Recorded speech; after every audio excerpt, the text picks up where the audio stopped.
Sa balitang abroad, bibigyan pagkilala ng Canada ang Palestinian State sa nalalapit na United Nations Assembly sa susunod na buwan.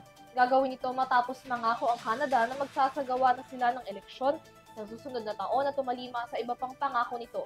Narito ang report mula kay Kim Plagata. Inanunsyo ni Prime Minister Mark Carney nitong Miyerkules, ika-30 ng Hulyo, na kikilalanin ng Canada ang estado ng Palestine sa 80th session ng United Nations General Assembly sa darating na Setyembre. Kasunod ito ng parehong hakbang sa ginawa ng France at United Kingdom. Sa pahayag ng Prime Minister, lumalala na raw ang krisis sa Gaza at ang matagal nang tinutulak na negosasyong two-state solution ay hindi na epektibo. Inakusahan din niya ang pamahalang Israeli sa pagpapabaya sa humanitarian disaster.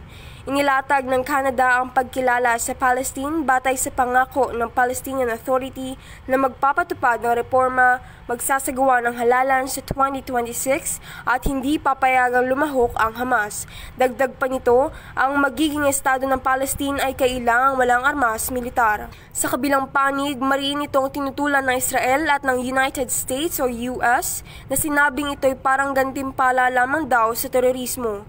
Iginit naman ni US President Donald Trump na hindi dapat kinikilala ang Palestine habang patuloy ang giyera at aktibidad ng Hamas.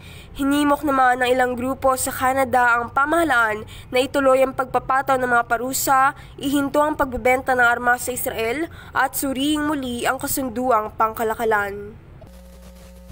Samantala, sumapi na ang Canada sa mahigit 140 bansa na kumikilala sa estado ng Palestine dahil sa lumalalang krisis sa Gaza, kung saan mahigit 60,000 Palestinian na ang naiulat na nasawi mula 2023.